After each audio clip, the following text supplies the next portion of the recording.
GRIDLIFE iRacers Quarantine Cup has traversed the country from the twists and turns of Circuit of the Americas in Austin, Texas, to the tight confines of Mid-Ohio Sports Car Course and to the rust-red soil at Road Atlanta.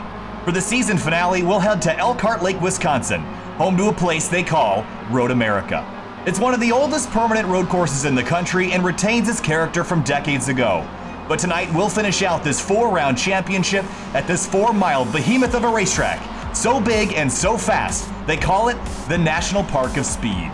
Welcome to the GRIDLIFE Gaming Channel and Sim TV. My name's Kyle Heyer, joined tonight by, always, Adam Jabay, and he's here for the 4th and final round of the 2020 GRIDLIFE iRacers Quarantine Cup. Adam, welcome back. Gonna be a fun one tonight. The National Park of Speed, 4 miles of Elkhart Lake, Wisconsin. Gonna be a fun one tonight. 4 races coming up. Yep, busy night ahead, and it's a big, long circuit. So good to, I'm not seeing you, but good to hear you. Sounded good, Kyle. Well, it's been a pleasure to be working with you here, Adam, but we're got about 10 minutes left in pre-race practice here, so let's take a quick look at our event format for tonight. It's the same as it's been the previous couple weeks, the competition format for Quarantine Cup. We're going to do open qualifying up to 120 drivers. We already did this earlier tonight. We had 86 drivers going for 60 spots, so we've already got those 60 cars selected. We're going to split them into 2 heats, odds and evens after qualifying, and then we'll take those drivers, the top 15 of each, put them in the feature race. Then the bottom 15 of each heat will go into the LCQ, where the top 10 will move on to the feature race at the end of the night with 40 of our best GRIDLIFE drivers. So that's our format for this evening as we head down to the racetrack here for practice. We might have Abe come here join us a little bit later in the night, but for now it's just you and I, Adam.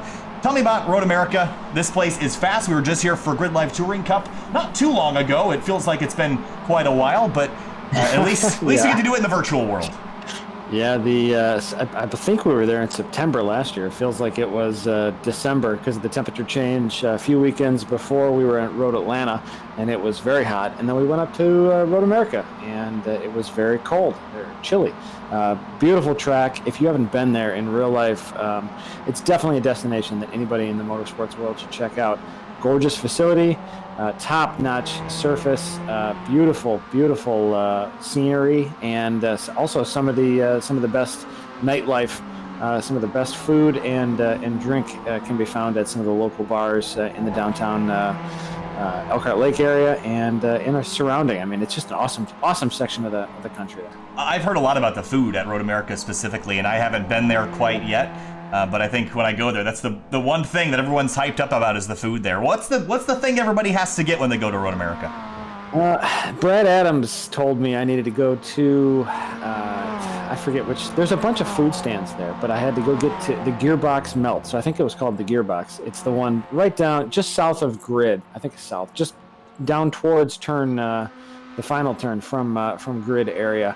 Man, the Gearbox Melt did not disappoint. It's sort of like if I remember correctly, it was like a grilled cheese with meat in it, and it was awesome. Well, I would recommend it. It sounds really good. But we got some business to take care of first tonight. We've got, of course, 8 minutes left in this practice. I had a little Tom O'Gorman jump in here a little while ago and tell me what the situation was tonight. Again, we had 86 drivers attempt to qualify, so we had to lop off 26 of those. The top 5 in qualifying earlier tonight, Tom O'Gorman, DJ Alessandrini, Robert Hartley, Austin Cobb, and Rob Casera in the 177, who we're looking at right now. The top time was a 2:34.3. That's pretty quick, Adam. I think you were looking in to see what GRIDLIFE Touring Cup ran as their best times back in the end of last season. Do you have those numbers off the top of your head? I haven't. I'm digging through our timing master, and I keep finding all the time attack, which will still be applicable to talk about, but I'm still looking for GLTC. I believe it was high 230s, but I cannot recall exact lap records. Somebody, I'll text a few people. Somebody's got it on their phone, I'm sure. I'm sure they do. There's James Houghton in the number 18 Hay-tuned car, and he's a driver that obviously has some experience here in the real world from Canada. They got a corner named after that place down here over on the far side of the course. But Houghton was really impressive. It was one of his first GRIDLIFE iRacers events last week at Road Atlanta. Ran pretty well there. Had a couple issues in one of the races, ended up running into the wall at the exit of 5, but he's been super impressive so far. He actually is the current record holder for all over GRIDLIFE times at Road America. I believe a 2:08, and that was good enough for the overall production car lap record at Road America. So this man has driven the fastest production car around this track. Well, his best time so far tonight at 2:36.363. So he's a little bit off of that 2:08 that he ran. Obviously, his car is a little bit faster than a Global MX-5 car. His time attack car is it is not a Global MX-5 car. Certainly isn't. These things have about 180 horsepower, but they're pretty nimble around here. And we got some keys to the race to go over a little bit later. And one of the things that this is a really small, low-powered car for this track, and that means we're going to see a lot of drafting. We saw it a bunch at Road Atlanta, but I think it's almost more important tonight. The straightaways at this place, it's like 4 of the Road Atlanta straightaways. It's going to be a huge, crucial element to be making speed in the pack. There is Eric Catil in the number 82 car, and not a Honda Civic EG, but in fact a Global MX-5 Cup car, working his way down through turn number 3 here at Road America. Tom O'Gorman just sent me another message that the conditions right now are 12 degrees cooler than qualifying, so we're going to see some fast times in the race for sure. But each heat race, again, only 10 minutes. That's about 4 laps worth of racing. So I guess for the drivers that have one corner they're not a big fan of, they only have to do it a couple times. So I guess in some ways that's probably a good thing. Yeah, not the worst thing. The track is so big compared to some of the more historic tracks. This is definitely probably the largest historic track in the country, especially when you compare it to like a Lime Rock. It takes about 2.5 times as long to get around this place than Lime Rock, but really, really cool track. And Eric Catil using all of the rumble strips here in practice. We did see, I recall you said about 100-degree track temp as we open the broadcast. So where are we at right now? Back down to about 97 degrees Fahrenheit. That will probably heat up a little bit as the day goes on here, and as the track rubbers in slightly throughout these heat races. I do expect we'll see that track temp rise slightly. I did just figure out what the Road America lap record was, and that was a 2:30.097. Oh. So GLTC, pretty similar in pace, and just a little bit faster than these cars. I guess that makes sense. For some reason, I thought it was the other way around, but we thought back to COTA, and I believe the GLTC cars were 3 to 5 seconds faster around there as well, compared to the times we were seeing. Makes sense. A pretty comparable lap time as well there. So. Sure. So 4 minutes left in practice, and at the top of the board, you'll see Rob Casera, Austin Cobb in the 36. He's been having a really strong run in this series as well.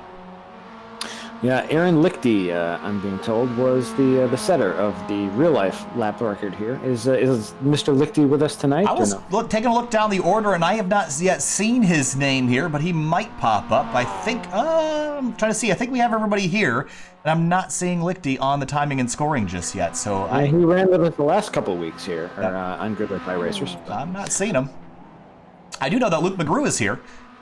And again, this car's a little bit different than his Vopper, but he's out here still ripping top 10 times regardless, a 2:35.457. We've seen times pick up quite a bit. Casera just ran a 2:34.8. And I believe as he comes into the night, he's about 3rd in the point standings. So these are sort of unofficial standings that I know Tom's been keeping track of behind the scenes, but I believe it's Austin. No, it's Swenson lead Alessandrini by 1 point as they come into this final night. Yeah, so there's a lot on the line. Swenson's been like a machine of consistency overall, doing very, very well this season. There he is. His number 3 car, bright red. DJ Alessandrini 4th, Robert Hartley back in 6th, Ken Ausiel in 7th. Look down. Eric Catil's only 15th, but he's 5th in the standings coming into the night, so I think he's maybe lacking some pace that I'm sure he'll find. A little bit of a dip in the tires off into the entry to turn 5. You mentioned the rumble strips here, Adam. They'll shake your teeth out in the real world. You see Eric Catil getting a little bit sideways on them at the exit of 5. They feel a little bit smoother in the sim than they probably are, but I think keeping yourself on track, you run too wide here, you're not really gaining time. My first lap around this track in real life, I had heard, I was in a GLTC car a couple years ago, before there was GLTC, but it was effectively a SCCA STL car. It would have been pretty good in GLTC. And I had been told, don't get on those rumble strips, don't get on the curbs. And I was literally shocked with how violent they were, especially approaching that front straightaway. Yeah, they're pretty gnarly out there, so keep yourself on track. That's another one of our I guess that's the goal every week, is to keep your car on track and not dip tires off. But here especially, again, this racetrack is one of the very few in the country that is still as built. There hasn't really been a lot of changes. I believe no changes to the layout since it was constructed, which is different. Even Watkins Glen, which is widely regarded as one of the oldest tracks in the country, at least on a permanent course side, even that facility has changed significantly since it was originally constructed. So has Road Atlanta. So Road America's got a lot of history behind it, and it's looked pretty much the same for the past 6 or 7 decades it's been in existence. Yeah, and interesting fact about this track, it was basically built because it was getting too dangerous to race around the local town, and they said, I think it's time to build a real facility. They were actually racing, races were being run in the streets in and around Elkhart Lake before this track was constructed. So. Very similar story to Watkins Glen, actually. They're kind of sisters in that way. I think the Watkins Glen preceded this by 2 or 3 years, but very similar with the street racing background from the track. So then they moved to a more permanent facility, and they've been there ever since. And both of them, some of the top facilities in the country for motorsports action. So 43 seconds left in practice here, Adam. Jeremy Swenson jumps to the top of the board. Nope. Jonas Seeger in the 22. That's a 2:34.7. That'll put him 900ths in front of Swenson. So that's kind of a surprise name to see up there. I think he was here last week at Road Atlanta, maybe, but not making that big of a drop in the water like he has so far tonight. Very, very fast time there. But yeah, an old facility. I believe its first race was in 1955, so it predates my parents by a couple of years even. A very, very cool facility. Glad, and it also, it looks a lot like in iRacing. It looks very, very accurate. The views and the feel is very, very close. So. And this scan is, I believe, circa 2009 or 10. So, but it really hasn't. There's been some runoff in the addition of turn number 1, which we don't have here in iRacing. Right. But other than that, they're pretty minor changes. There's a look at the exit at turn 1 here. It's really changed not very much since it was laser scanned. So at least from that regard, it's still very similar to how it drives. So qualifying is now underway here. We'll have 10 minutes for drivers to lay down the best time that they can to qualify themselves in. And remember the format. Later in the night, we're going to be going or taking the odds and putting them in one heat. The evens go in another, and they'll heat race to take the top 15. And those will move on to the feature event. I'm always looking forward to the LCQ. That's always a party. We'll see how they do this week. Qualifying underway, drivers on track already. And other drivers to keep an eye on. I already mentioned Austin Cobb in the 36 car. He's going to be a force to be reckoned with. Rob Casera, the 177, him as well in that blue car. I don't think we have Kenton Cook tonight. He had something else to do, but he was race winner last week at Road Atlanta. So Kenton, and he's actually, with that one win, he's in the top 10 in points, I believe. So that was a wild last lap coming down to turn 10A, 10B, and 11 and 12 at Road Atlanta. Kenton went from, I believe, P4, P5, something like that, and did quite well. That was a really wild. No, it was Catil that jumped up from P6 to P2. That's what it was.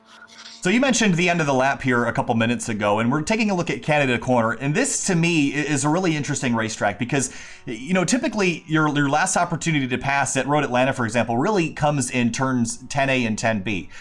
Right. For me, Canada Corner is a lot like that. The problem is in a car this small and this slow, you really have an opportunity to set up the final corner here, turn 14, and the run up the hill to the checkered flag. That's really where the passing happens. Photo finishes in cars like this are going to be happening all night long, I'm guessing.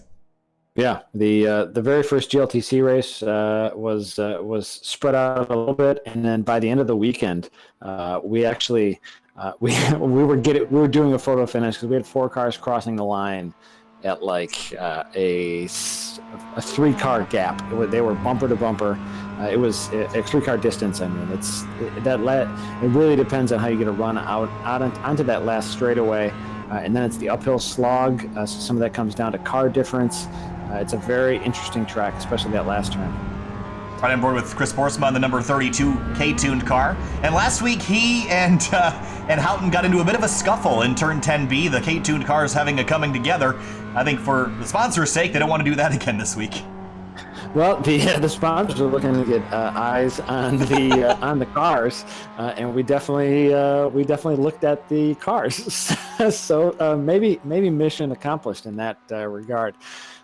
I guess so, and you just have to hit the reset button, and the K-Tune doesn't have to dump more money into the cars. At least the hard parts are still in the garage. They're not out on the racetrack getting beat on. So Borisma off into turn number 1, about 122 miles an hour, and the big difference we're going to see solo car versus in the draft is a 5 to 10 mile an hour difference in the draft. You're going to be going into almost to the 130 mile an hour mark off into turn number 1, and then the run down into turn 5. This is really the trouble spot, I think, especially on the opening lap. This hard braking zone downhill. All the weight is on the front of your car. It's easy to get wheel hop if you got, in the stock car sort of thing. But tonight you got ABS. You're going to be leaning on it. We will see some drivers probably miss this braking zone and end up having it coming together down here. So this is a corner to watch out for. And I think a lot of drivers will back out way early anticipating something big. Yeah. And a lot of these drivers have a drastically different car in real life, even if they have experience with this track. So it's a lot of it. The only real similarities lie in the line, maybe, but things happen a lot different in a Global MX-5 car than compared to like Chris Borisma's car here. In real life, he's in a 700 and some horsepower Honda Civic. It's a very different machine than we have for Global Time Tech cars. It really is. Not a whole lot of aero on this thing either, which makes a big difference. Not quite. So 5 minutes left in qualifying, and the laps are so long here, at least the warm-up laps, about 2 minute and 45 second out lap. And we haven't seen anybody lay down a time just yet. Here's DJ Alessandrini in his Rob Wilkinson painted number 91 Miata. He's working his way through the carousel now. That's an important corner to set you up for the kink. And this corner is perhaps the most feared on Road America. Yeah, it's a really, really high speed turn, and if anything happens, you just get to ping pong around. It's typically reserved for club racing and pro racing. It is not usually the HPDE layout. It was something we had to actually battle for even day of on our Friday of our event. It's not something that you typically see in real life that gets used by the typical driving school or driving event, but we did get it employed into the layout of our weekend. What's that conversation like? I mean, is the track, do they push back against it, or is it just something that you like? How does that work when you select a layout? Do you sign up for one, or you tell them what you want to run? I've always wondered that. It was a miscommunication in this case from the liaison to us and to the staff, and the staff was like, "No, I don't think that's going to work. This comes straight from the board," and we got it figured out. But it was definitely a little bit of a lack of communication in the team there at Road America. But overall, a great team to work with. We got things sorted out. It was a busy few minutes there before the drivers' meeting. But what a facility as far as the cameras. They have the ability to watch every square inch of this track. The flaggers, the safety crew was probably the fastest I've ever seen in cleanup and in tows.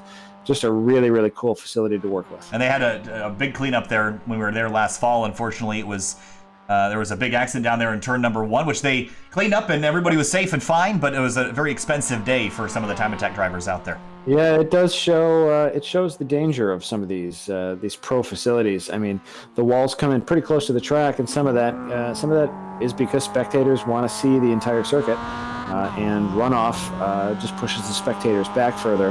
But that concrete wall that you're seeing on the left and right side of Brad Adams' car, that's a thing you can hit, and it does not appreciate the car doesn't appreciate that, but the concrete doesn't give much. So 2 minutes and 25 seconds left in qualifying, and we've only had drivers really lay down one time. DJ Alessandrini is the closest to completing a second lap, and he's still only working his way through the carousel. Bit of a disconnection issue there for DJ. Now he's back, so all good. But Austin Cobb sits second. His time so far, a 2:34.5. And the fact that they're running a 2:34.5 on their own is really impressive, because they were running 2:34s in the qualifying session before this with drafting help. So Tom mentioned how much cooler the track is. That's certainly having an effect.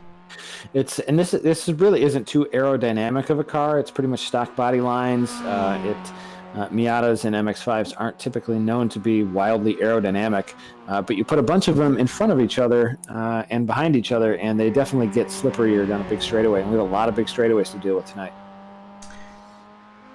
So waiting for the drivers to come on through for their second lap, and Robert Hartley sits third, Ken Alseal fourth, Caleb Hides in the 92. This is a new name this week, and he sits fifth right now, so that's a really impressive run for him. Tom O'Gorman, sixth, Casera, seventh, James Cathers, eighth, Gun Kim in 9th and Andrew Pilata in 10th. Gun Kim, another new name that we haven't seen in weeks past. So it's nice to see some fresh faces, especially towards the front of the field, but it all comes down to the heat races. That's what matters tonight. You just got to qualify yourself into the event, running top 15 in either the heats or the top 10 in the LCQ.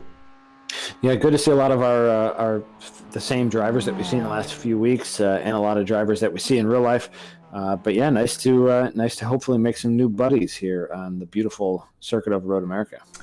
Robert Hartley comes second quick. Ken Ausiel just takes provisional pole with a 2:34.4. As qualifying is almost complete. Jonas Seeger, we talked about him earlier. He goes 9th quick. As looks like most drivers have concluded their laps. We're going to step away for just one moment because the 4th and final round of the GRIDLIFE iRacers Quarantine Cup is about to begin with our heat races here shortly. We'll be right back.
Welcome back live to the 4th and final round of the 2020 GRIDLIFE iRacers Quarantine Cup. Heat number 1 is about to begin. To remind you what the format is for tonight, we've got 2 heat races and an LCQ. We've done our qualifying. 86 drivers attempted to get into the race tonight. Can only take 60. 60 drivers just qualified. The odds will take heat number 1. The evens will take number 2. And we are on heat number 1 right now with our odd drivers from qualifying. They'll race for 10 minutes. The top 15 of these drivers will make it straight to the feature event. In heat number 2, same thing there. LCQ will be the bottom 15 from each heat. The top 10 in the LCQ will transfer to the feature, Adam. So we are about ready to go racing here in just a minute. This is going to be fun. 10 minutes, and we got some big names in this one. Ken Ausiel, DJ Alessandrini, Tom O'Gorman, all together in this heat.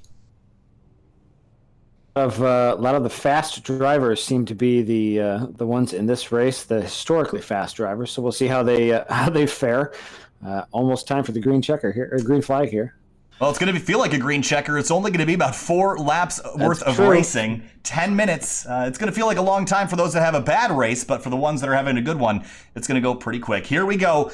Ready to go racing for the heat number 1 in the 2020 GRIDLIFE iRacers Quarantine Cup. The first of 2 of our heat races. Ken Ausiel on pole. 30 drivers going for 15 spots. Green flag flies, and we're racing at the National Park of Speed at Road America. Beautiful facility, as we talked about earlier, and so far so good. A very clean start here with these Global MX-5s as they approach turn 1. At pace, they'll be about 125 miles an hour here, drastically slower with standing start. Really smooth start so far at the exit of turn number 1, and I don't see any issues so far as we head down into turn number 3. It's Ausiel out in front. Side by side behind him, that's the 96 car of Pilata going for a pass on Luke McGrew. I don't think he was able to complete the pass. Now he's going to slot back in line with Elias Roman. Side by side, now the run to turn number 5 here, Adam. This is where things are going to get really hairy for those in the middle of the pack. Starting to pick up race pace here. This section of the track not as historically crash prone, but a lot of opportunity to get into each other. Hopefully we see a good, respectful, clean race here. The only object is to move on, and that should be the sole focus for all these drivers. And looks like we've made it so far through turn number 5. Oh, there's trouble up at the front. The leaders are all out, and Ausiel and Alessandrini go away, but O'Gorman is crashed at the exit of turn number 6. There's another car spun around. There's Jonas Seeger in the 22, and just like that, Tomo is going to have to fight back from 17th place. He's got work to do if he wants to make it into the race tonight. What a big mess down there. And more trouble. Cugliari in the fence, hard. That is an unexpected thing. We haven't seen in the last few weeks. We haven't seen a lot of big incidents at the front, especially on lap one. They say you can't win a race on lap one, but you certainly can lose it. Here's a look at the replay. I want to see what happened here to Tomo. He's back in line right here. It is the 92 car that gets loose, and there's just kind of a stack up there. Oh, yeah. Just a couple of small incidents, and they kind of stacked up into one much larger incident for a few drivers. Marcus Luttrell following Luke McGrew and Emil Tab. These guys are way behind the next group of cars, which is Andrew Pilata back in 7th. So it's a 7-car breakaway at the front of the field, and Tom O'Gorman is back into 12th, and slicing and dicing to drive back through this field. 3 wide into Canada corner. A touch. There goes McGrew off an upside down barrel rolling into Canada corner, and just like that, he's out of this race. Yeah, that is unfortunate. He was doing pretty solid in qualifying, and very, very dead nuts reliable driver in real life. I don't think I've ever had to tow Luke McGrew off a racetrack. Well, here comes the 53 of Eric Fleming up the inside of Luttrell. Already a lot of damage here, so this has been a troublesome start. We got through turn 1 to turn 5 just fine, and then all hell broke loose after that. Now look at the 2 leaders, House Siegel and Al Sandrini just driving away. Yeah, we spoke drastically too soon, but we're seeing some of the advantage of the draft. When you get a couple of cars parked up next to each other, they can spread a gap on these long straightaways of Road America. There's Pilata on the inside of Caleb Hines, who was the one that got into Tom O'Gorman. And see O'Gorman now with that brand new paint scheme this week, the Valvoline colors on board that car, back up into 8th place. And he's got to do a lot with a little. That car all dinged up and damaged, but it looks like it's at least drivable. Yeah, Emil Tab. Oh no! He's off track. Off track again is Tomo, and that's going to hurt. That's going to be in the wall right here. Oh, he saved it. Keeps it off the concrete, but falls back to 18th place. Make it 19th. He's got 6 minutes to pass a whole lot of cars. That's a tall task for Tom O'Gorman.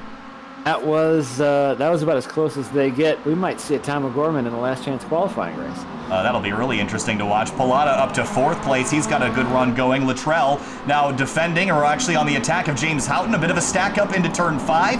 Couple cars getting real tight. Valdi Pietro in the green car slots in line right behind Eric Fleming. They got through it. They got through close, it. But they got through it.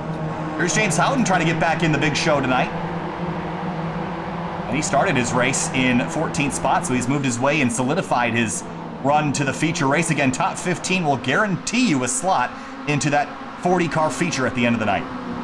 Yeah, good to see him with a clean, solid race so far. This is a very different car than he is familiar with. Normally, he's about 800 or 900 horsepower on tap. He's got about 1/6 of that.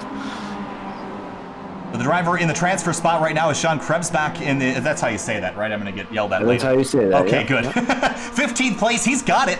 But, oh no, as I say that, commentator curse, Adam, I'm sorry. Well, I regret ever speaking, but there he goes, drops down to 21st. Very fast driver in real life, runs our Street Mods class in Time Attack with a wild Evo, and also did very, very well out at the Global Time Attack Super Lap Battle. At the Super Lap Battle Finals, did very, very well at Buttonwillow last year.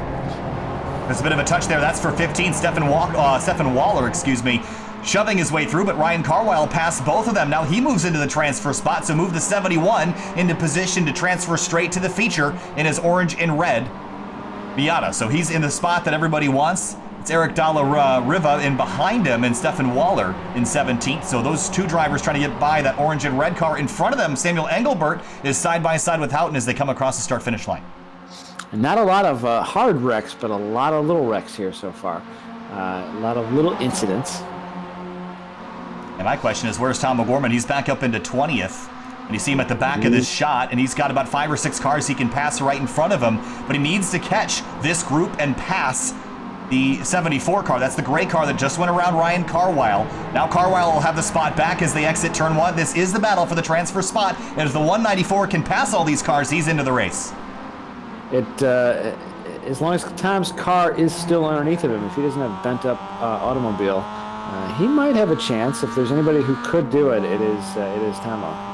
Well, I'm sure he's got bent up automobile, but making it run fast is a whole different story. He's done a good job so far clawing his way back through the field. He didn't gain any additional damage from the off in turn 3 a few laps ago, but it just gave him a big track position penalty, which he's trying to overcome now. I think he'll be fine, but he has to go because we only have 2 laps left in this race. We're 3 wide into turn 5. Yeah, this Road America is probably one of the least friendly tracks to a short sprint race format, but because you just don't get a lot of tries. Yeah, we'll see how they fare. 2 laps to go. That could be about 4.5, 5 minutes. Yeah, looks about 3 minutes is what we got left on the clock. So next time by will be white flag. Tomo is through. Marco Hernandez use him up a little bit on corner exit. Now attacking Stefan Waller into turn number 8. And Tuck's back in line for now. Not an overlap quite yet. Alessandrini still solidly up front. Hausiel chasing, and Pilata, Roman, and Webster to round up P1 through 5. And these two are now going to duel. They have a 7.5 second lead over third place Pilata. That is amazing. In qualifying, we saw times down to, I believe, P12 were still less than 1 second spread. So that's a huge gap to make up in just a few laps here at Road America. Well, they got plenty of time to run side by side and play around a little bit. Again, this is relatively inconsequential. This will basically be the difference between first and third on the grid for the feature event at the end of the night. So those two are going to have a little bit of fun. But while we go back to 15th place, Ryan Carwile has the spot, but Stefan Waller and Tom O'Gorman need to get it if they want to move on to the feature event. That gap there is not huge. They've got a lot of cars stacked up there right around the transfer spot, so this could get wild in the next lap and a half. White flag in the air as Tomo goes on through, and he's got kind of that oil slicked finish to his paint scheme this week, and I'm not sure that he wanted actual oil on the hood of his car, but he's tried pretty hard to get it to spray some. Getting around that beautiful HKS livery there of car 38, there's a couple good-looking liveries there. The classic HKS livery that's a great-looking setup for a Japanese race car. Looks really nice as they head down into turn number 1. You see the 38 pull the driver's left as they head into the braking zone. Tomo now moves to the left to get around Carwile, and that will put him into the transfer position. Now he needs to hold it, and Carwile is going to be tucking right in behind him. So that's going to be a battle all the way to the checkered flag between these drivers right here. There's about 5 or 6 of them in this group. There are 6 cars here, and they're only spread out about 7 cars long. So this is still anybody's game. We're going to need to see perfection to get that transfer spot. Tom O'Gorman needs to really hang on to this. And a bit of a scuffle up inside the top 5. There's Caleb Hines out wide. Actually, that's Lucas Webster in the 7 car. That was out wide. Hines was on the inside lane. And in behind him still, there's Jacob Price in the 0-2 on Samuel Engelbert into turn number 6. And to get real tight, this is such a strange corner. I think that's the most challenging corner on the racetrack for me, Adam. You come up at the top of a hill, the car gets light, hard to turn in. An off-camber, uphill, like the track drops away version of turn 1 at Mid-Ohio. It's kind of a blind, but you get a little bit less load up on the car. So yeah, definitely requires hitting your marks just about perfectly. Back up at the front, Alessandrini is side by side with Ken Hausiel through the kink. You don't see that work out very well all day, every day, but they're going to tuck back in line. Now the run down to Canada Corner. We can watch this because everyone else still has about half the lap left. These guys are almost done. 9.3 seconds. Now they've put a couple seconds on P3, and they are putting on a clinic of pace here at Road America. Well, I like being in Hausiel's spot right now because he's got time to set up Alessandrini for a final corner pass, but I would wait till after turn 14 to get this done. Yeah, it really depends on the position that he puts himself in. Approaching that last straightaway, he's really got to nail that entrance onto that straightaway. And we'll see what he gets done as he takes the uphill climb towards the checker flag. I'm not sure he's going to have a good enough run. It's going to be close. He's going to have some speed to do something with, but checkered flag is out. Heat number 1. Going to come down to the wire here, but I think it's going to be DJ Alessandrini by about a half a car length. Good battle there. Back in 15th place. Enough slingshot. Tom O'Gorman spun out. He's going to have to battle out in the LCQ. It's Ryan Carwile, who's got 15th right now, but here comes Jonas Seeger in the 22. He was also involved in that collision that initially took Tomo out. But drag race to the checkers here, transfer spot. The 71 has it, the 22 wants it. To the line, Carwile in to the feature race. Just by about a third of a car there. Very close race there for P15 to 16. Let's go find out what happened to Tom O'Gorman. I'm going to guess this was maybe down in Canada Corner. Yes, it was. Here's a look. Oh, he got hit from behind the 38 car. Keeps it on track. Didn't hit anything, but not the fast lap right there. That is unfortunate to see. Yeah, just got tagged in the rear and try to do his best to hang on to it, but couldn't quite do it. Going 2 and 3 cars wide there. That is a risky maneuver. That is a place that something could happen. So well, my unofficial results are not going to show what I want them to show because I think we're almost done here. But DJ Alessandri did win the race, 234.6. And again, that will put him on pole. There's the results here. And top 10, Emil Tab's going to round it out. But 15th place, it was the 71 of Ryan Carwile who will transfer in, Adam. So those are our 15 that will move on. Everybody down below 15th will have to fight it out in the LCQ, including Tom O'Gorman. Yeah, quite a battle there for the LCQ qualifying spot. P15-16 is always going to be a battle with this format of race. So we saw quite a few small incidents in our first race. Now, are we waiting or expecting a much bigger issue down in turn 1 for the second group, or do you think it's going to run a little cleaner? I think having a little bit of an uphill battle there towards turn 1 with these slower cars, they have the ability to kind of spread out, and they're not anywhere really near their max pace through turn 1. So we might just see another stack up after P5 where they're at pace. Really looking forward to seeing heat number 2 here in just a moment, Adam. But while we're waiting for the field to grid, I think we have to focus on the LCQ because we have Tom O'Gorman in there now, and I'm not sure that, given what's happened to Tomo so far, it just doesn't seem like his night. There is a possibility that he could miss this feature race tonight, which would be huge considering how fast he's been this season. Yeah, he's for points-wise, he really wants to be in the position to get in this final race. All right, time for heat race number 2. This is the even drivers from our top 60 qualifying earlier tonight. Hartley, Cobb, Casera, Swenson, Cathers, your top 5. Green flag flies racing again at Road America. 10 minutes on the board, 4 laps. Let's get it started. 84 drivers attempted to qualify for this evening, and we are seeing the second heat of drivers trying to get into the feature race. Into turn number 1, Hartley pulls ahead, Casera and Cobb side by side. And singling out for most of the field, there's Borsma in this race as well. Some scuffling in the back. There's a car spun around. That's the 29 car. I believe that is Bob Dice, so he's already gone around, and so issues for him. Hartley now pulling away. Side by side for second, still Cobb, Casera, and Swenson came in as the points leader. Here he is in third. If there's any place to get spun out, it's slowly on lap 1. You have all the rest of the race to get back here, but didn't look like a hard hit there. But so far, so good. As we approach the downhill dropping braking zone, we'll see what happens here, approaching the uphill in the off-camber left hand under the bridge. Nick Nelson a little bit hot on the outside of turn 5. There's a touch there. Brad Adams and the 281 of Anthony. I'm not even going to try that. That's the 281 car with Bradley Adams there in the 69. Behind him, there's Jason Cavanaugh and Corentin Dubois, who is a factor in one of the heat races at Road Atlanta. So par for the course for him so far this season as we jump back to 4th place, Casera and Cathers, 177 and 37. Yeah, good solid, clean run here into the tighter section of Road America. We'll 8.5 minutes on the clock still, so we have several laps, but a short race. All these drivers really need to put down perfection as the pack spreads out.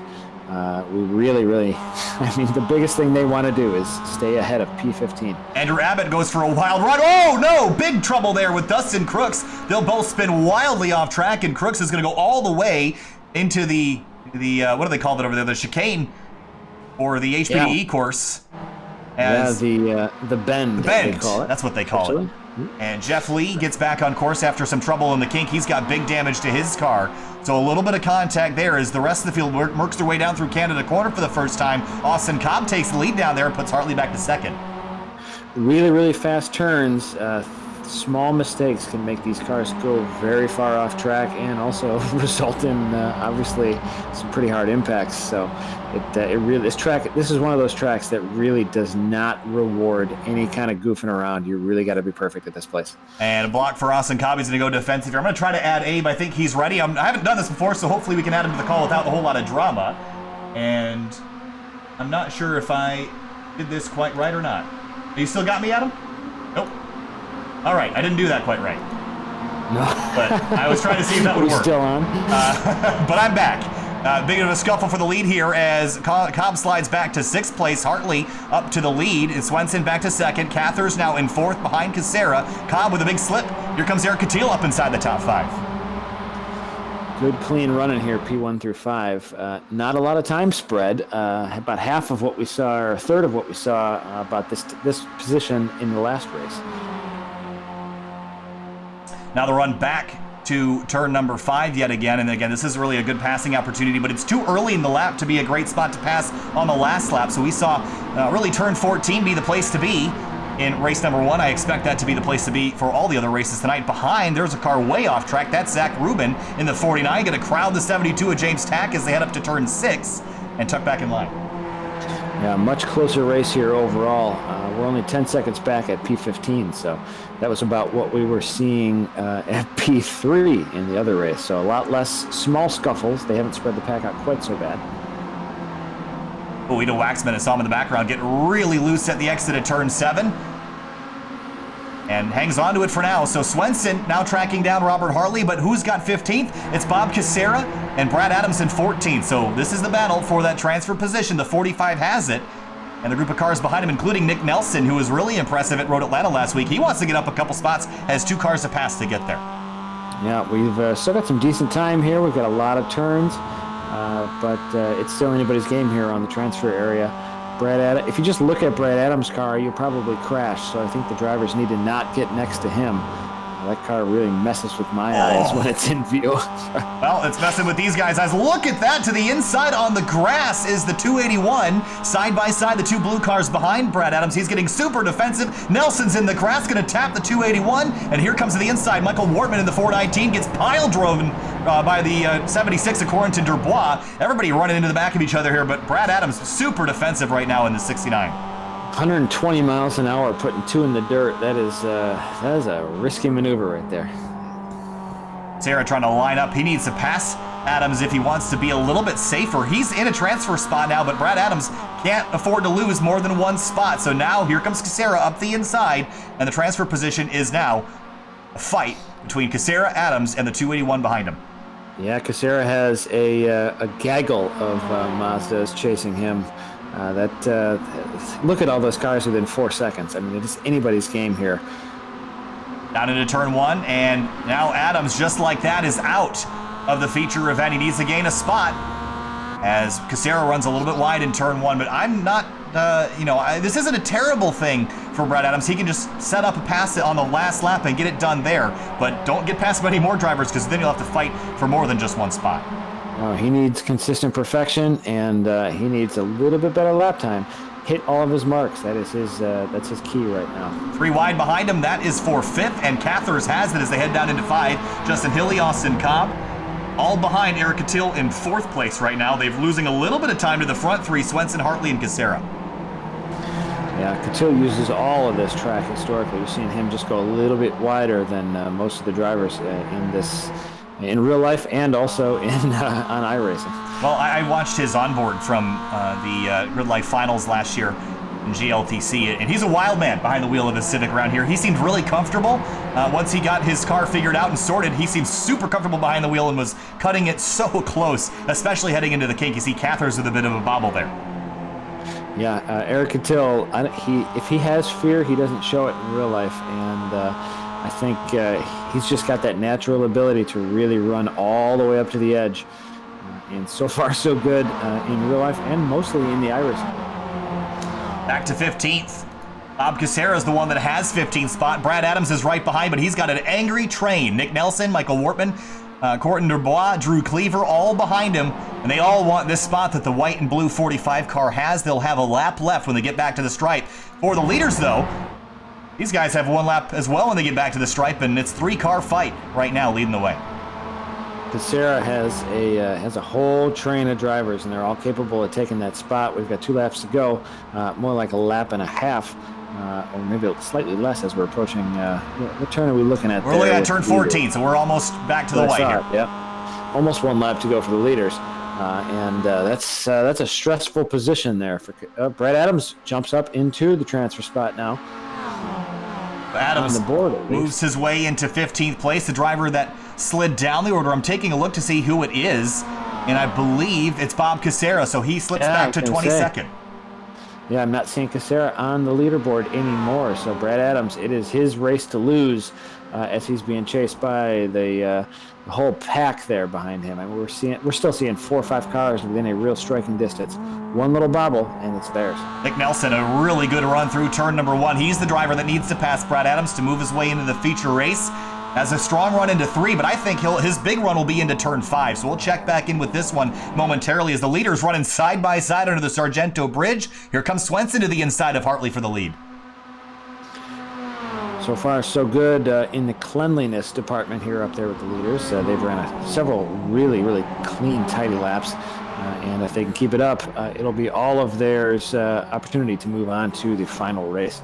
There's Eric Catil in 4th place now, looking for 3rd on Rob Casera. Not much of a lane to go with there, but look at the 177. Going left, going right, trying to find which lane's going to go forward. He'll choose drivers right through turn 7. Now slot back single file for a run down to turn 8. He might have a dive here on driver's left. This pack lined up pretty clean. Eric Catil looking to the inside there.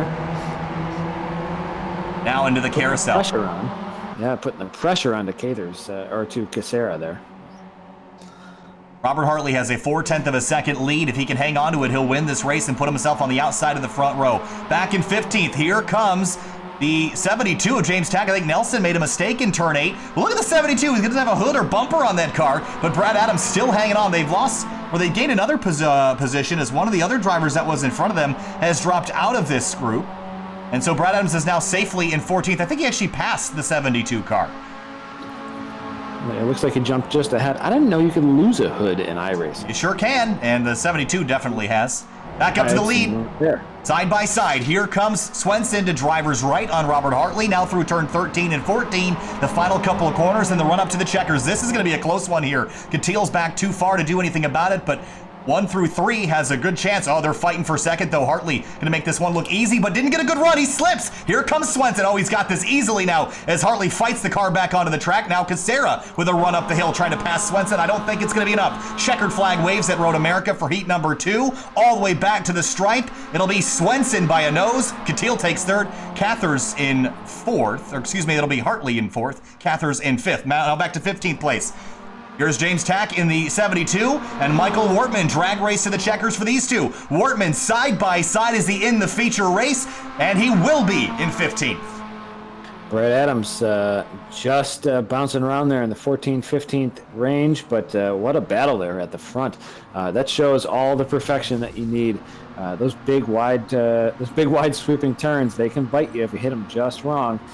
We saw Hartley just back off just a little bit in the standings, but he's still solidly into this race. So it was Michael Wortman who got his way into the 15th spot by 72 thousandths of a second. It was 73 thousandths of a second between the two leaders as they came across the stripe, but really solid battling. But now we get to move on to our final qualifying race for the night. This is the LCQ, the last chance qualifier. We will only take 10 drivers from this field. And something tells me it's going to get really aggressive. So where's Tom O'Gorman? He'll be starting all the way back in 15th position here, Adam. So he's got to gain at least 5 spots if he wants to race tonight. Yeah, we'll see what Tomo's got for us. It should be if it proves to be anything similar to the last few weekends that last few races that I've watched. I keep saying weekends, even though it's not the weekend. But the LCQ is always a good time, a wild race. It never fails to deliver. Well, Jonas Seeger, who just missed out, and so did Nick Nelson, they'll be right up front for our LCQ, waiting for 2 more drivers to join, Marco Hernandez and Kevin Lee. Once we have those 2, we've got 30 drivers going for 10 spots in the final round of the 2020 GRIDLIFE iRacers Quarantine Cup. Looks like we've got the red lights on, waiting for the green flag to drop. And green flag flies for the LCQ here, the GRIDLIFE iRacers Quarantine Cup. And we'll see which top 10 will be the drivers that will move on to the feature. We saw a little bit of a jump there for the lead car. We'll see if he gets served a penalty. He might get a stop and go. If he does, that would take him out of the contention there to move on. Bit of a scuffle all the way at the back, but we're not going to focus on it for now. Tom O'Gorman already up 3 spots on the run. Make it 4 as he runs down to turn number 1. He's only got to gain 1 more. The driver right in front of him, Stephen Waller, was the driver that took him out of his heat race in Heat 1. And now he's working to the inside right now as the 56 is a little slow on the inside. Tom going to look middle 3 wide. Here he comes. He is on a mission right now, Adam. Car wide, slipping back on course. That's Drew Cleaver. That got tight. Yeah, it's a rowdy first couple turns. A lot different that we saw in the last 2 races. We'll see how crazy it gets as we approach 5, 6. 6 was the area of misfortune for many drivers in the last 2 races. In the braking zone, everyone getting super aggressive now. That's a little tight there for the 54. Got it down to speed. That was Dan Mount. 3 wide on exit. There goes the 38 up on top of the 56, and he'll go hard into the concrete at the exit of 5. 3 cars off there at the bottom of 5, and 4 cars off. Nobody rolled, but we almost had one roll. Jason Cavanaugh, another one in there. Meanwhile, up at the front, Bob Dice in the 29 car to the lead. Behind him, Bob Casera in second, Nick Nelson third, Jonas Seeger in fourth, Alexander Lekowitz in fifth, Robbins, Tom O'Gorman, Eric Dalla-Riva, and Charles Boley, and then Andrew Abbott rounding out your top 10. Those are the drivers that are in right now. Here comes Kyle Vallejos in the 11. He wants in as well. Bob Dice putting on some gap there on P2, but it's his race to win. All he's got to do is stay in the top 10, though. That is our goal. As we see P1 through 5 with about a 1.2 second spread. Tom O'Gorman in P5. What a jump there for him. I think that was, a 10-position jump there in the first lap? Make it 11. He's up to 4th. Car in the background in the wall hard. That's Charles Boley in the kink. Dangerous spot on the track to go off, and it looks like it'll take him out of the feature tonight. For second, here comes Nelson and Casera side by side into Canada corner, and Tomo looking for 3rd now on the inside of the 45. He's got it. Yeah, Tom on a mission here. He wants to win something. And we'll see how he plays with Nelson and Dice. He's got a brand new computer set up from Asus this week that is with a much wider monitor, so he's got a wider field of view that'll help him see stuff better.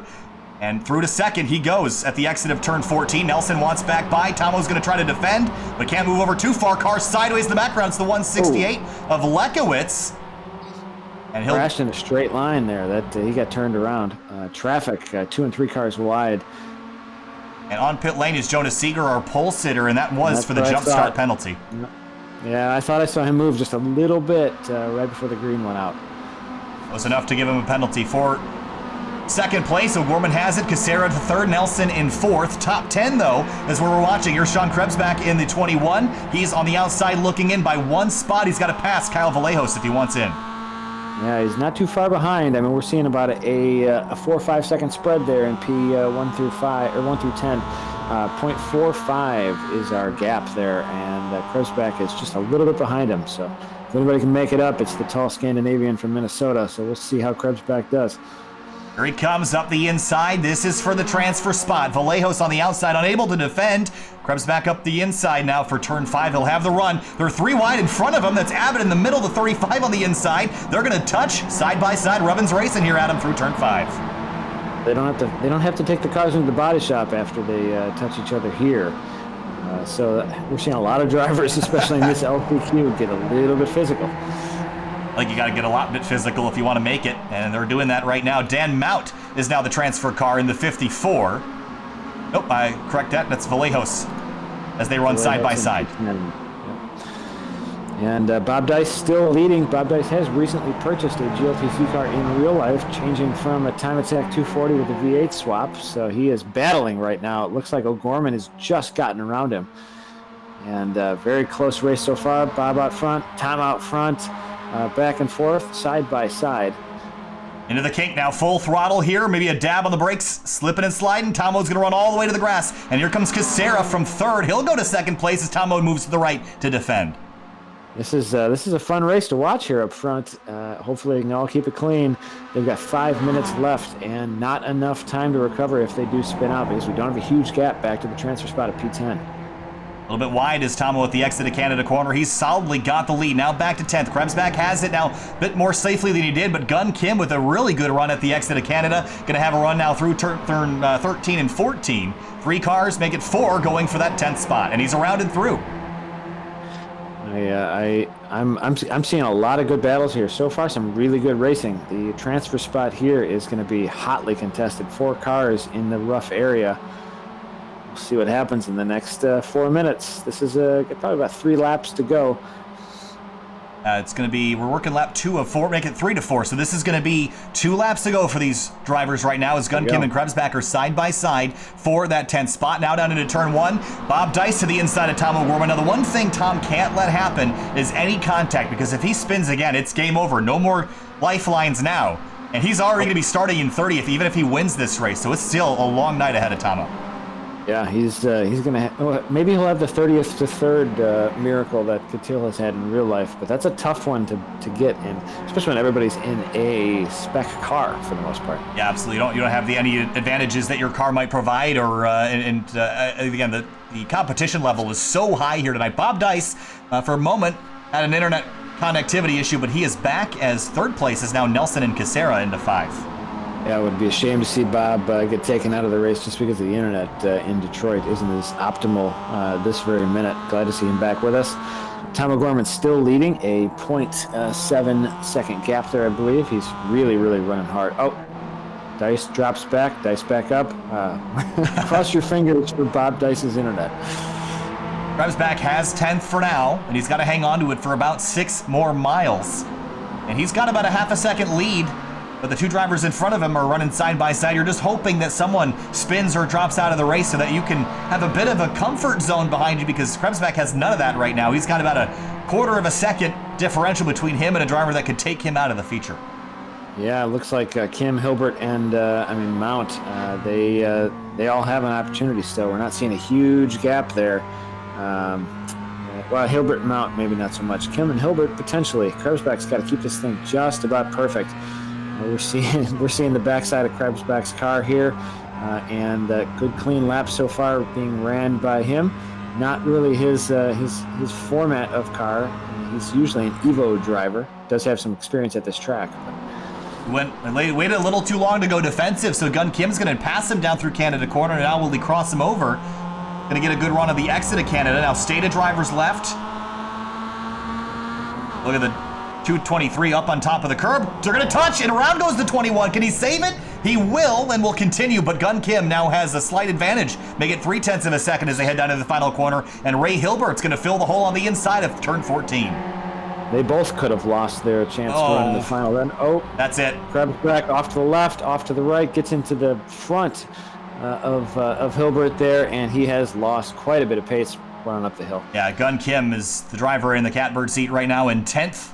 Hilbert, Dan Mount, and Krebsbach now back quite a ways, so they're going to have a lot of work to do if they want to catch up to that 10th place car. Here's a battle for second.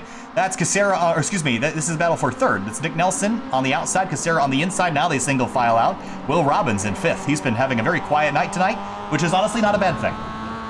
In this race, just a simple drive around and chase your friend's race isn't the worst place to be. It does put you into the final if you're a P1 through 10. So.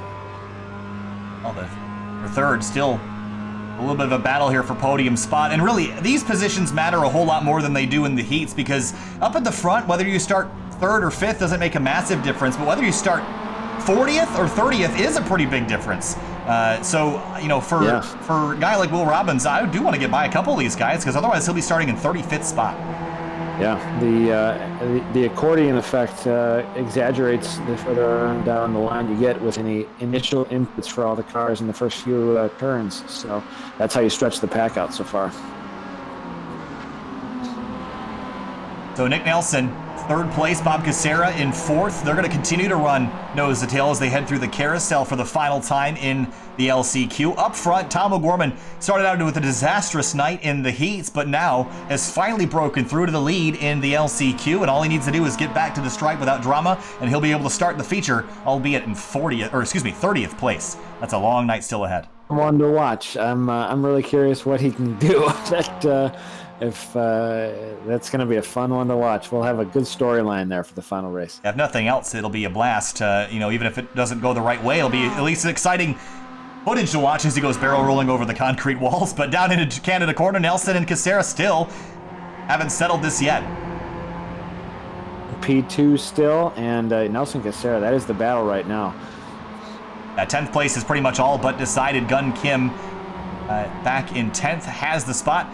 Krebsbach is fighting Dan Mount for 11th, but he's still 4 seconds shy of 10th position. So checkered flag for Tom O'Gorman. What started as a disastrous night will at least not conclude now. He'll get a chance to make up for it in the feature race. He wins the LCQ. Dice comes home in 2nd. For 3rd, Nick Nelson and Casera will finish 3rd, 4th, and Robbins in 5th. But back in 10th spot, Gun Kim by 4.5 seconds over Dan Mount. He will start 40th and last in tonight's feature event. Good solid LCQ, a couple good battles to talk about. It never fails to deliver. A couple of almost rollovers, so that's a pretty wild party. Tomo led 3 of the 4 laps that we ran. He went 15th to first. Now he's going to have to do 30th to first. And he's got twice the time to do it, though, for the feature. So at least he's got that to look forward to. Right. Yeah, get a few more tries at all these turns. So we also will have an announcement. I think should we do that now or should we do it after the race? What's your thought here, We Adam? can hint at it. We've gotten a little bit of a thing happening. We're going to be running some Porsches pretty soon here for the next season of GridLife iRacers.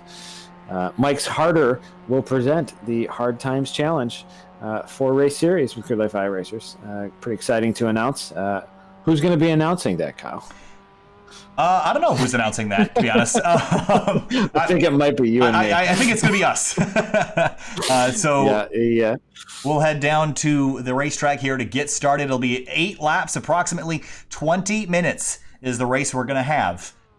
And Tomo Gorman, we just saw him win. He'll start, well, actually, it'll be 31st starting position for Tomo. Seeing about half of the field of MX-5s gridded up here. Next week, we'll be seeing a field of GT3 911s. But right now, we're just about onto the green of the final race here at Road America. 20 minutes for the final round of the 2020 GridLife iRacers Quarantine Cup. We visited Circuit of the Americas, Road Atlanta, Mid-Ohio, and now Road America, the National Park of Speed. And it has not disappointed so far. I don't think it will in this race either. 40 drivers we've narrowed down from the 86 that tried to qualify for this one. It's the exclusive club of the fastest in GridLife, and here they are lined up on the grid for 20 minutes worth of racing. Red lights are on, waiting for them to extinguish to bring us 20 minutes of racing around this 4-mile track in Elkhart Lake. Green flag flies, and we're racing for GridLife iRacers Quarantine Cup from the National Park of Speed. Clean start. Nobody jumps the gun, and they're approaching turn 1. So far, so good. Cross all those fingers.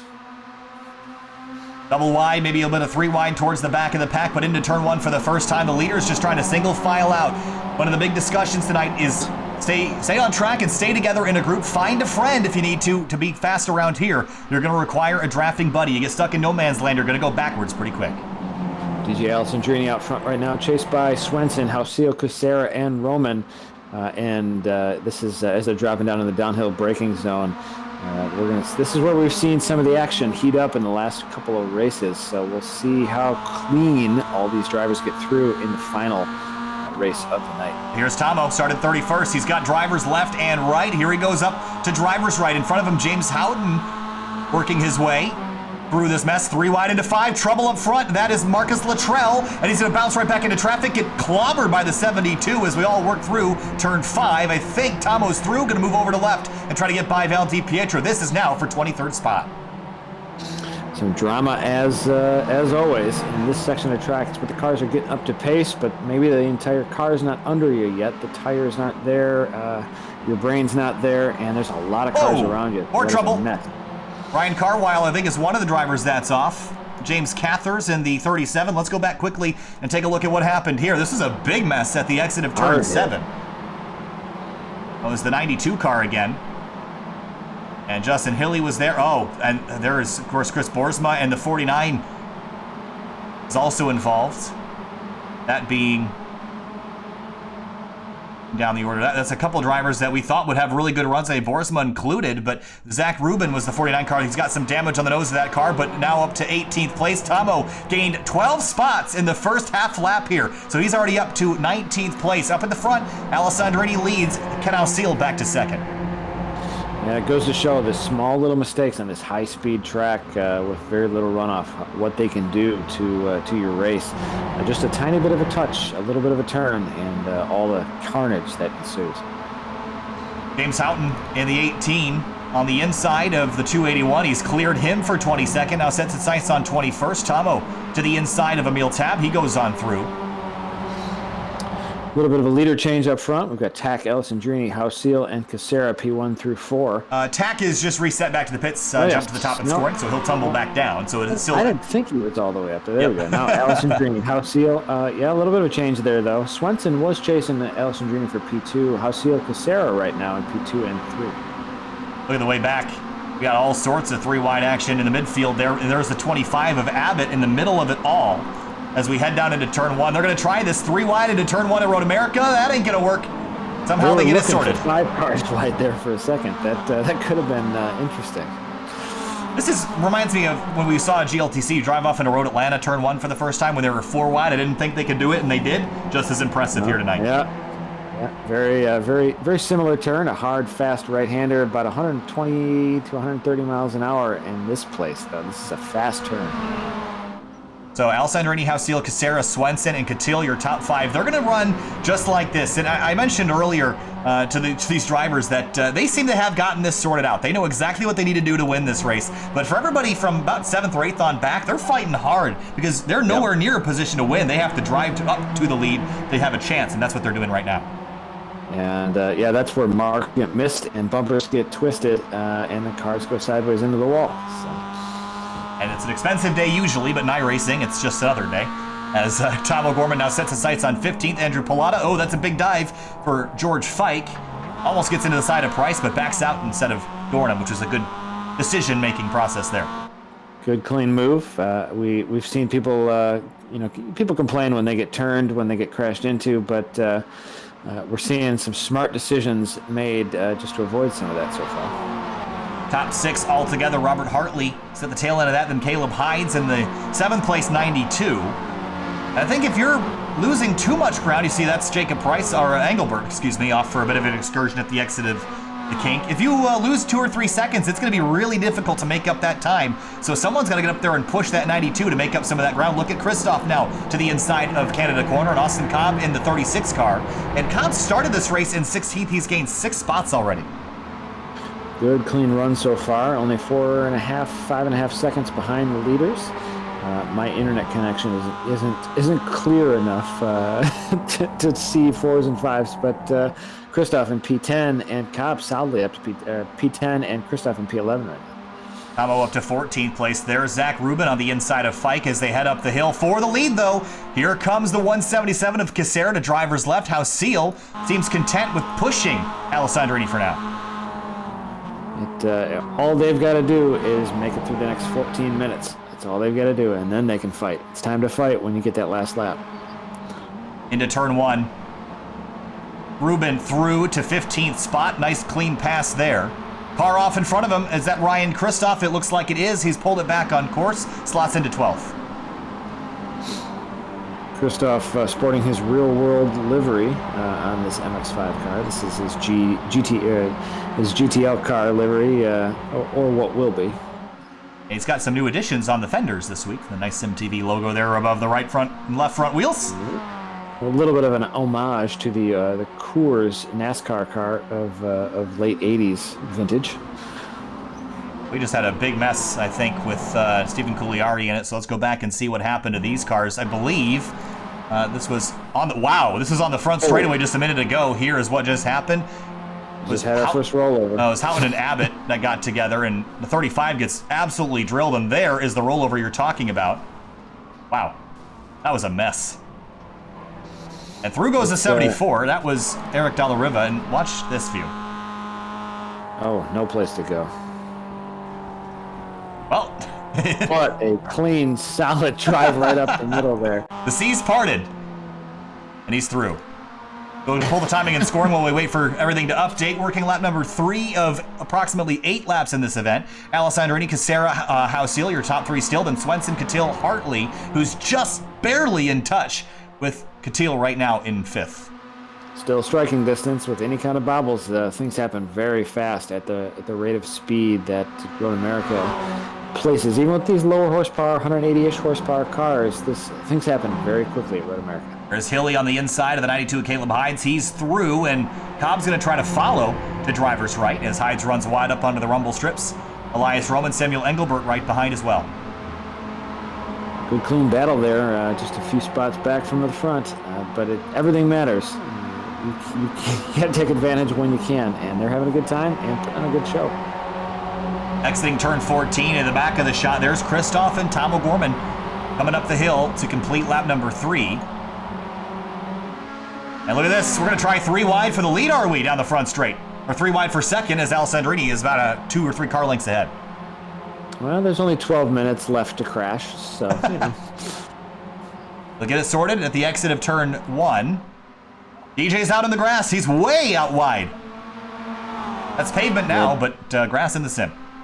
DJ might be guilty of driving in the mirror there a little bit, but he keeps it on the track and solidly up front still. Hausel chasing him. Casera, Swenson, and Catil P1 through 5. Can you have target fixation in your mirror?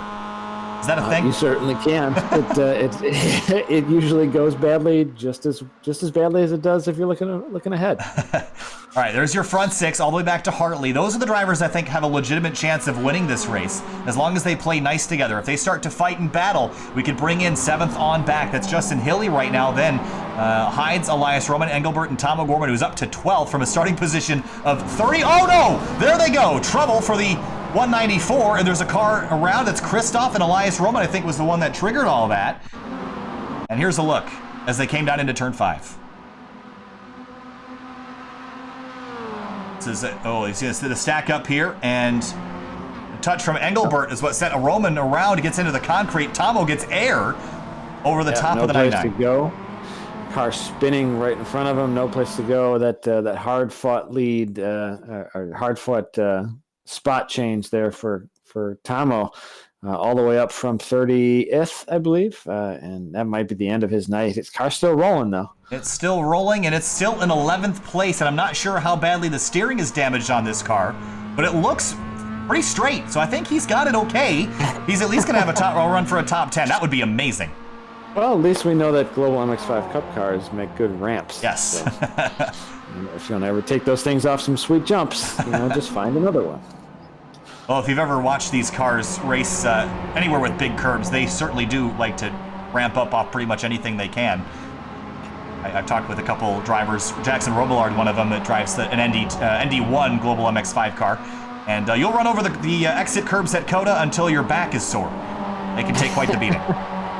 Yeah, you don't want to use another one as a ramp, though. No. Another MX-5 Cup car. But so far, so good for Tomo. He's still there solidly in P11. I think that's a new FIA curb grade, is MX-5. You put those on the inside of COTA, people stop cutting the corners. Sideways, paint them white and red, you're good to go. Look at this train down the front straight, 4 deep.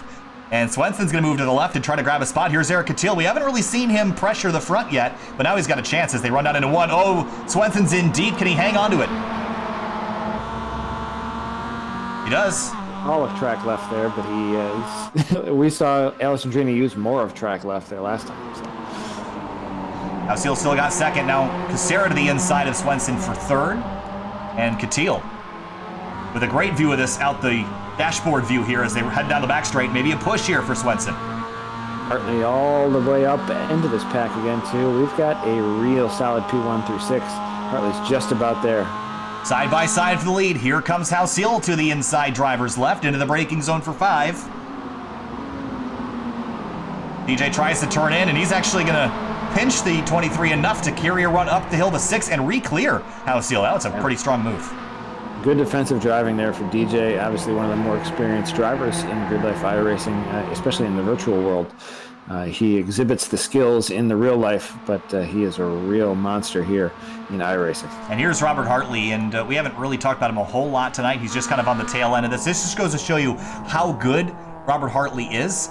He is one of the most talented iRacers in the service. There's a number called iRating, which basically is a measure of your skill. There's only a few people in the world that are above 10,000. Hartley has a 9691 iRating, so he is on the front page of best iRacers of all time on the road racing side of the service. And he's got 5 drivers in front of him here tonight. That should tell you how stiff the competition is. Yeah, he's in a good spot here, though, with 7 minutes to go. And the pack ahead of him is trying to be a little bit racy, so it is still Hartley's in a very good spot to watch things happen right now. Into Canada corner, Hausel back to driver's right, maybe just experimenting for later. As DJ runs out to the edge of the curb, Casera going to try to follow Hausel on through as they head up the hill to 13 and 14. The lead change here. Obviously, the cars are very, very similar, but right now, maybe Alessandrini is going to benefit from a little bit of a lack of pressure. He can chase instead of pace. Well, I think this is what DJ is trying to figure out. How far back can I be and still get the draft to beat Alcil back to the stripe? And he just learned right there that he needs to be closer than what he just was, or get a better run, because he didn't beat Alcil back to the stripe. And I think you have to be second coming up the hill to have a shot at the win. I don't think you can lead this race coming into the last corner and win it. Side by side for second, though, as Alessandrini goes around the outside to take the lead. Alessandrini looks to the left and takes it. His run down into turn 3, 4, and 5 combo.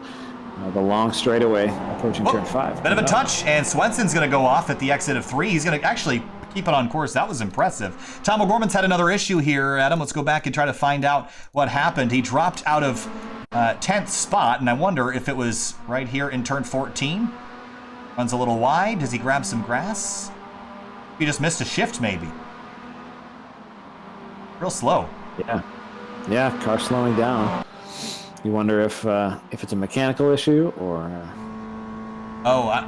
yeah, there's something definitely wrong with this car. Something's definitely wrong.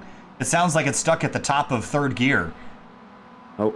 But well, that can't jumping happen. Jumping MX-5s might have consequences. Well, there goes the motor. Yeah. So whatever happened to the car, it could have been, you know what, it's probably heat soaking from radiator damage, I'm sure. Yeah, hard-fought battle there, up from P30 up to P10 or 11. Yeah, he got to 11th.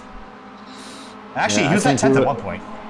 We would have seen him approaching position 5, I think, if everything went smoothly. He was on a real hard charge. I think so, too. 5 minutes left in this race, and look at the lead that Alessandrini has. It's about 0.8 of a second. He's almost clear of the draft, but I don't think Alcil and Casera are going to let him get much farther.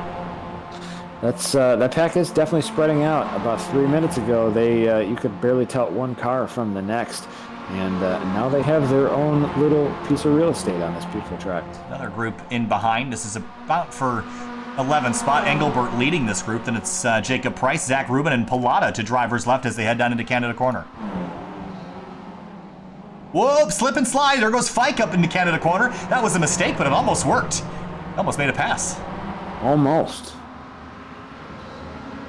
So now we go back up to the lead. We're going to have approximately 2 laps to go with the stripe. And now you're playing the chess match. You're trying to figure out who should lead this group back up to DJ. It's an 0.8 of a second difference. And they have 4 minutes and 2 laps to get back up. Alessandrini, Alcil, and Casera still P1, 2, and 3. Catil up to P4. Good solid race so far for all these drivers up in the lead pack. Real tight as they head down into turn number 1. Catil dealing with Hartley on the outside now. Casera side by side with... Oh, they touch! Catil and Hartley get together at the exit of 1, and now down through 2. Swenson's up the inside of Hartley. He'll go back to 5th, and Catil slots back into 4th. That was real dicey there, but they got it sorted. Stunning control in the recovery there for all those drivers. Hartley was far left. I want to go back and look at that from onboard Swenson's car and see what he saw out the front of his vehicle. Here's a look.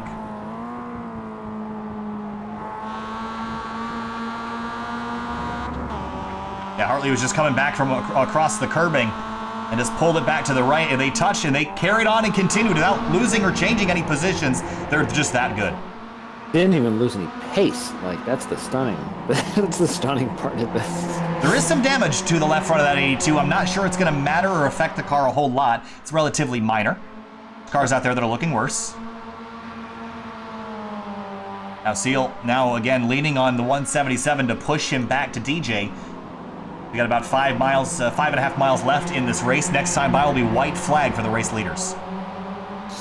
I have to keep myself from getting engrossed in watching the battle and try to think of something to say about the battle. But sometimes, I mean, some of these battles really get a little bit mesmerizing. This is a real clean, solid fight.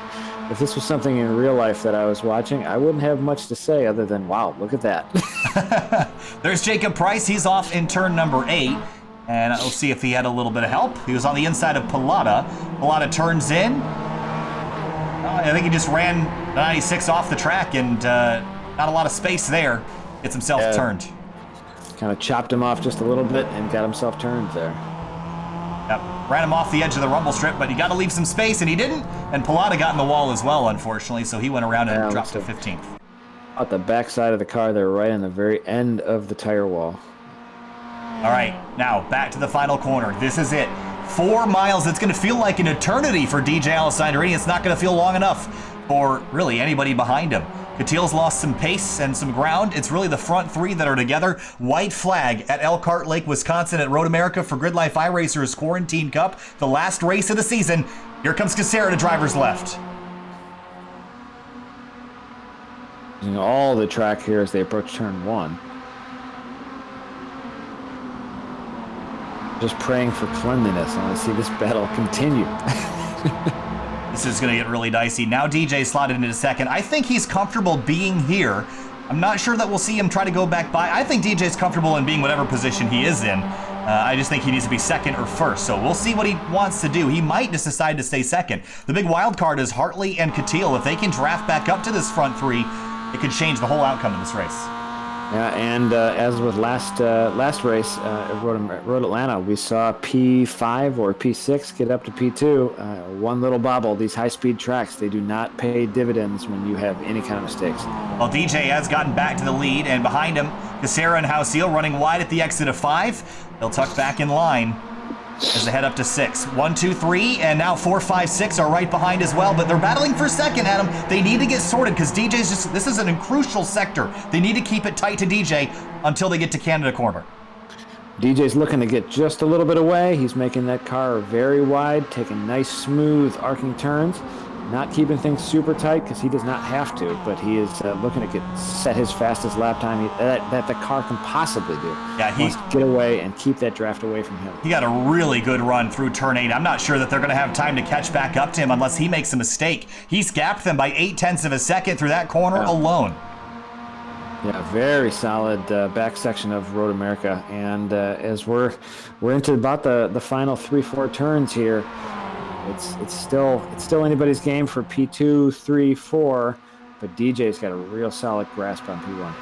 Half a second is what Casera needs to make up in the last couple of corners. Here they go into Canada. DJ might take it a little bit careful down here. Casera's got to be aggressive. He's going to close in. I'm not sure it's going to be enough. He needs to really charge this final corner at him. I'm not sure it's going to happen, but he's going to give it all he's got. Casera really just an excellent display on the brakes there.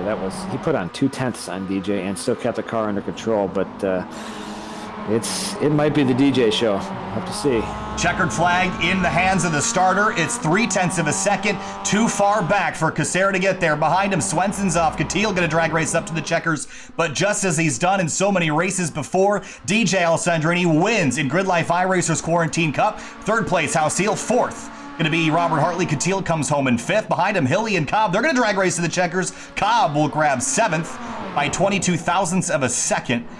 That was tight there. Jacob Price, he's off in turn 13. Bit of a bobble here. And Will Robbins will go around the outside. This is for 16th position. But for Alessandrini, he's done a really good job in pretty much everything he's ever driven. But he just nailed that middle sector. And that's what won him this race. That was about as good as it gets as far as the performance by DJ. Real clean, real solid. Didn't fight too much with the drivers around him, and just really wanted to run in good, clean, solid hit your marks race. So here's a look at your race results.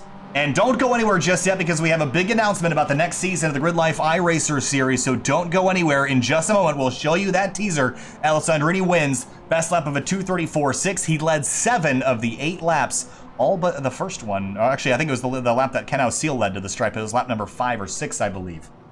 That is your winning lineup, and unfortunately for Tom O'Gorman, the damage caused him to drop out of this race. He unofficially finished in 25th, so not the night he wanted. But he gave it a valiant effort, starting from 31st, climbing to 10th before the contact. Very solid run for Tom. It's not always the best day, but he didn't look like any kind of slouch there. Put on a good performance. We'll be back in just a few minutes. Stay put for the teaser of the next season of GRIDLIFE iRacers. We'll be right back.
Welcome back live to GRIDLIFE Gaming and the GRIDLIFE iRacers Quarantine Cup Series back here at Elkhart Lake, Wisconsin for the final race of the season. We've just finished things up, Adam, but we just saw that big announcement for next season, the Porsche 911 Cup cars at VIR and some of the other greatest racetracks in the world. Brands Hatch is there, Twin Ring Motegi is there.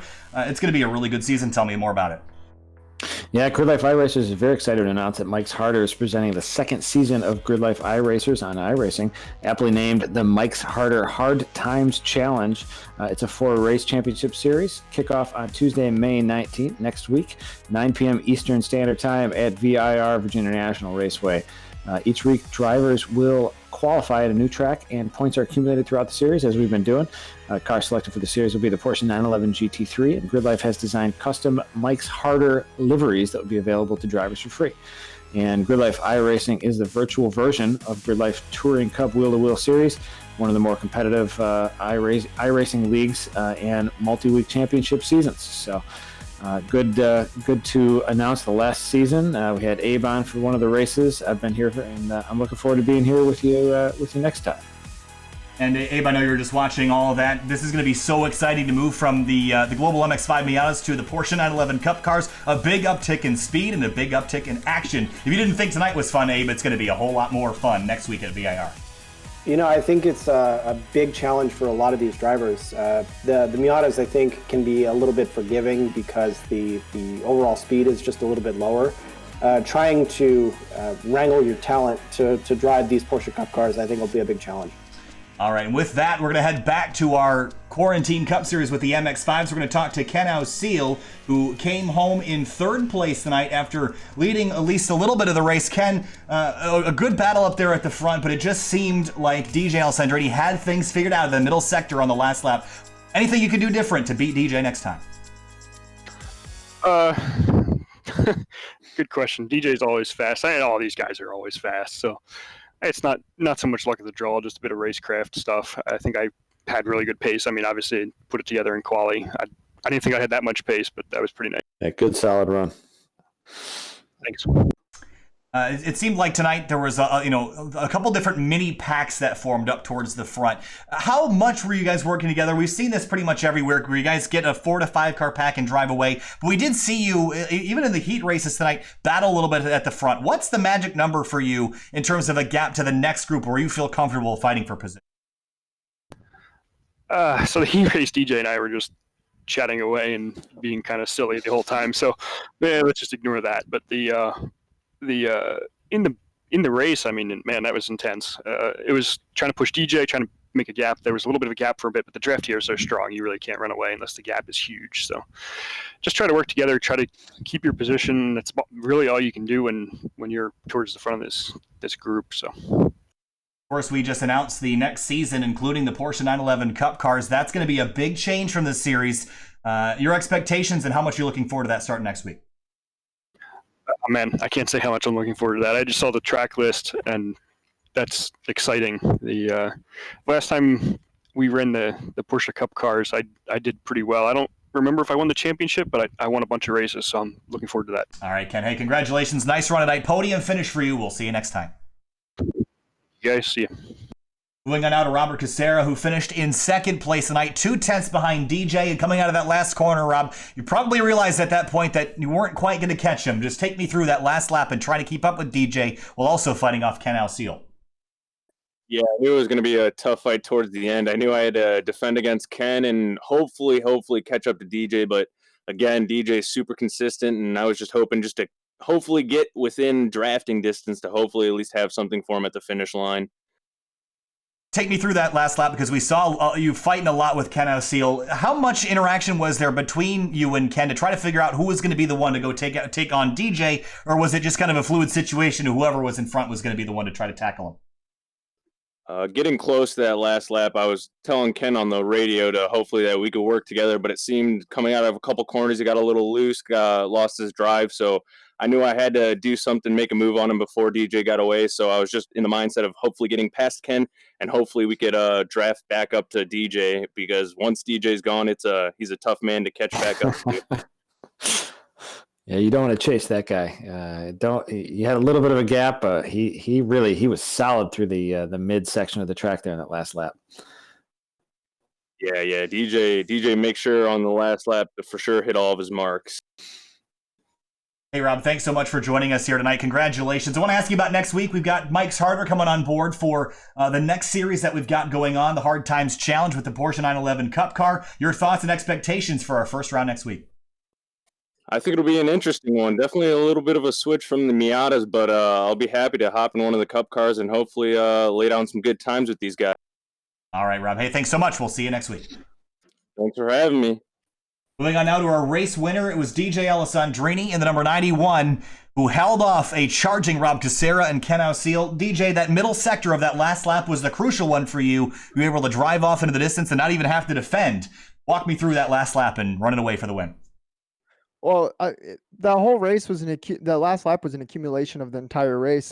I was trying to entice a fight between Ken and Casero the entire time, and they kept playing nice together. And finally, the gloves came off, and they started mixing it up a little bit. And I knew with the gap that I had, I just had to run just a clean, fast last lap. It also seemed like my tires were a little bit better on my car compared to the cars behind me. I was just getting slightly better runs out of corners that we were getting the same runs throughout the entire race. So I didn't have to do anything tricky. I didn't have to stack them up. I didn't have to play dirty at all. I just had to do clean sectors and run a fast last lap.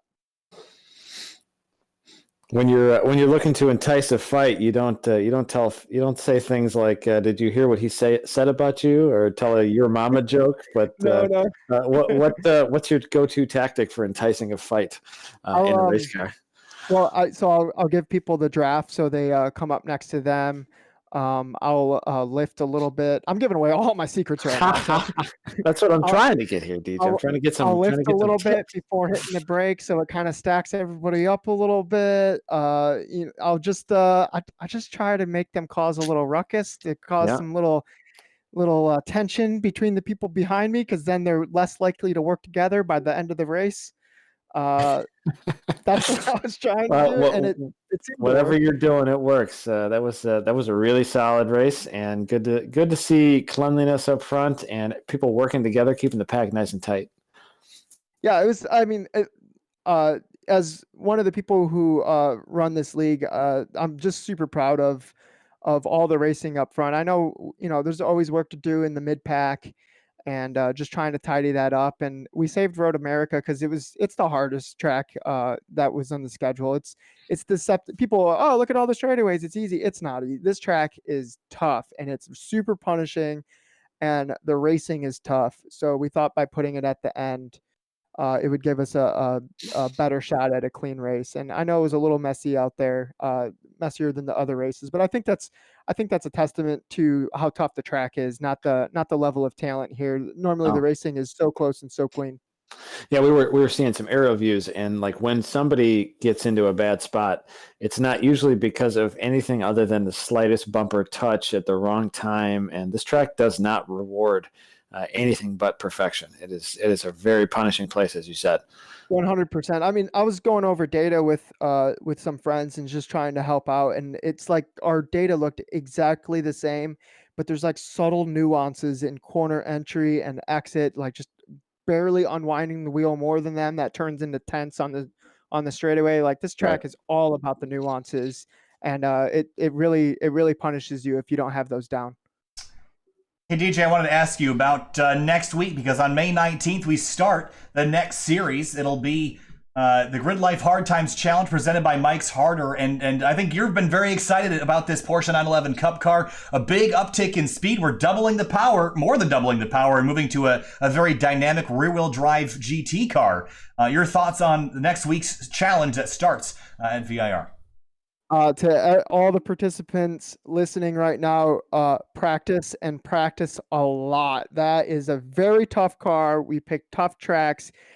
We are punishing you guys for no reason, just because we love you. It is very tough, but I'm telling you guys, once you get the hang of it, It is the most satisfying car to drive in the game.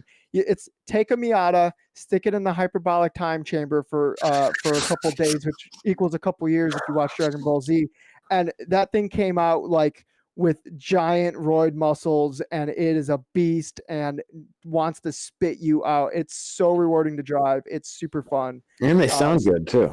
Yeah, they sound great, and the racing is awesome with them because the skill gap of them is so large. It's really easy to make mistakes. People will be mixing and diving a lot. It's not going to be the same old draft battle like the high speed game of chess. You're really going to see those really high caliber drivers. They're going to really just tear away in that thing. And just from last year, just trying to figure that thing out with this GRIDLIFE iRacer group, it just turns you into a better driver. And I think that's the main reason why we wanted to run it again, is because it just forces you to be better. Hey, DJ. Yeah, I'm looking forward to seeing it. Thank you so much for joining us here tonight. Congratulations on your race win. I believe also technically the series win as well, because Swenson will finish down in 6th place. So congratulations on all that. And we'll see if you can repeat again in the 911s in a couple weeks. I'm going to give it my best shot. Thanks, guys. All right. Have a wonderful night, DJ. You too. All right, guys, well, let's wrap this up here. Obviously, we got a really exciting thing starting on May 19th, Adam, with the Hard Times Challenge with this Porsche 911 Cup car. You mentioned how good they sound. They also look really good. I'm so excited to get this underway. Hopefully, we'll have you back in the booth or someone else joining me up here, but it's going to be a lot of fun to watch these cars rip around VIR, Motegi, Sonoma, and Brands Hatch. Yeah, I think I'm signed up for the whole series. You can have to put up with me 4 weeks. This will be 7 weeks in a row.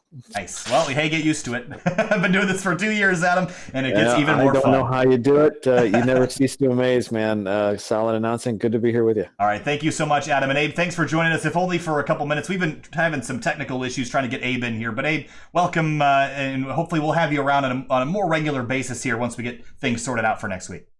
Looking forward to it, guys. All right, with that, that's going to conclude the GRIDLIFE iRacers Quarantine Cup. Thank you so much for behind the scenes, Chris, for putting everything together, all the video content you've seen tonight, for Tom O'Gorman for also helping out, getting some of the B-roll shots for that video, as well as DJ Alessandrini and Eric and Tom for getting everything set up, and of course Adam Gervais for joining me here tonight. We'll see you on May 19th for the next series here. And Mike's Harder Lemonade, thank you so much for joining us for the Hard Times Challenge. We'll see you at VIR at May 19th. Have a wonderful night. We'll see you later.